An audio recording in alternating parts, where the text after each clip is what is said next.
Hello, I'm here to tell you a very scary story. It's about the mail and the things that come in the mail. Today, I ordered some stuff on ancient classical music history and just history itself and folklore and mythology. So I'm going to do what I do. We're gonna drink this Orange Boom beer. And it tastes like an orange went boom in your mouth. Bear witness. Though we sit in the dark, you will know it to be orange.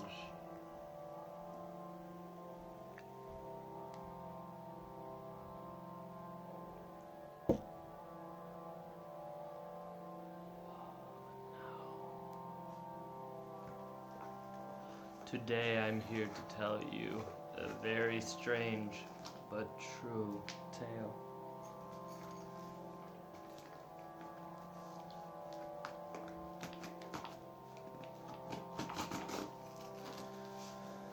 It's a story about an elf. A very clever elf, a very smart, talented elf.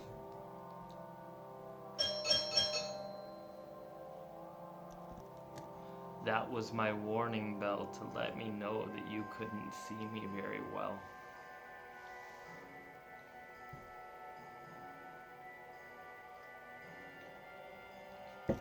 So we've cast away some of the darkness, and I'm here to tell you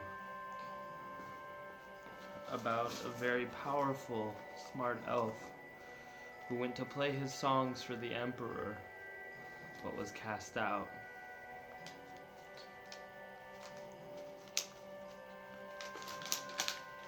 His name was Mortiis.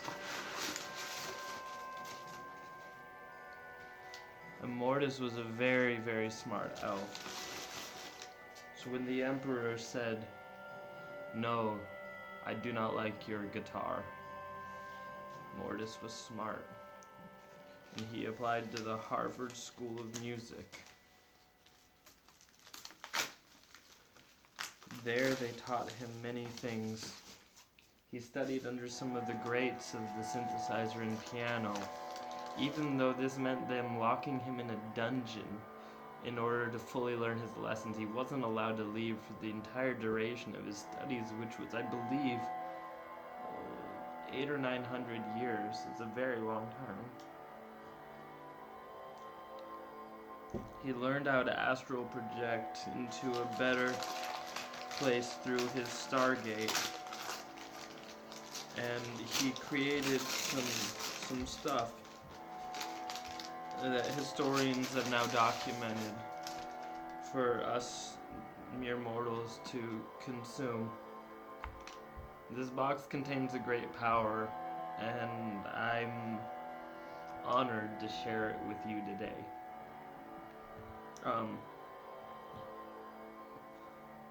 It must be said, though, that even brave Mortiis wasn't capable of handling some of the powers out there.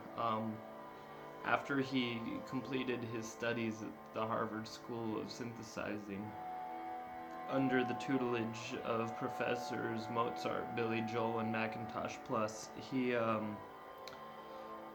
ventured thinking that he was strong enough to brave the marshland.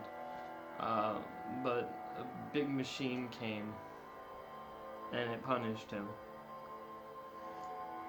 Ever since then, he's been carrying a grudge, and he's just not quite the same. If you see him, tell him we love him and we, hope he's okay. I know he's still fighting. He's covered in oil and waste. He's doing a good thing. I just hope he's okay. Um, you'll know when Mortis comes by the sign of a dragon. The dragon and the man who will slay it. It was what he showed to the Emperor that he didn't like. The Emperor Dragon will fall. Mortis foresaw this, and he wrote symphonies about it. One of them was about a ghost that got forgotten, and his name wasn't Casper, because Casper we all know and love. This ghost's name was actually Mortimer, and that's where Mortis got his name. He was, worried about his friend, so he made him a song. It was a really dark period, and Mortis' girlfriend, Faith Morgan, tried to encourage him to kill himself with a wand, but the spell didn't work. And so after he made this story about the ghost, about Mortimer the ghost, he had to continue on. And it's good because he wrote about a castle after that. It was a very good castle. And, some of the stories contained therein and how he wandered through it. And it was called something I can't pronounce because I'm American. Before he decided to venture out into the marshland, there were two other things he did. One was a portal to open another dimension, and you can see the brave sorcerer there. I don't know the fate of that sorcerer, but Mortis survived, so I have a feeling maybe that's how we ended up where we are, is this is that other dimension. Finally, there's the story about the person that liked their naked body reflected in the lake. It's not Narcissus, but somebody very much like them. And even though Mortis was really smart with his keyboard, he could only do so much to change history itself, which is why he lost his battle against the big machine. Much to the disappointment of all of us. We really wanted him to win. All I have left here are just a few relics from the battle we nearly won, but failed to. This is an embroidered garment worn by all the soldiers who fought the war against the big machine and the serpent. Mortis was the first to wear that. I don't know if I deserve such an honor. This is just a historical document explaining the things that I already know to be true. Here we see the brave elf before his transformation. Casting a spell.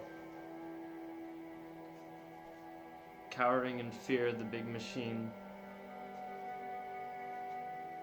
Plotting its destruction. And brandishing a weapon that would ultimately prove to be futile in the face of such power.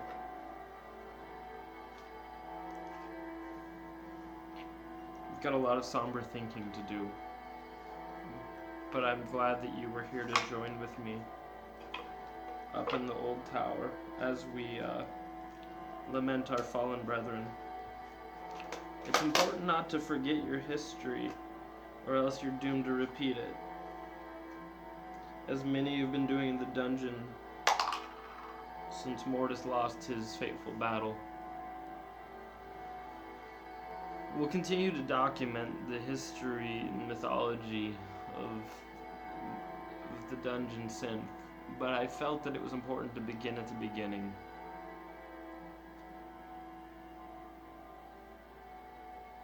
I hope you're well.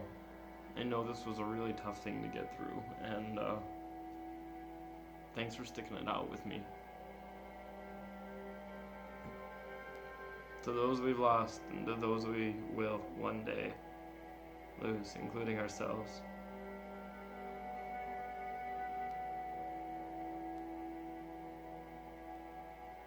Wherever you are out there, Mortis, know that we're proud of you.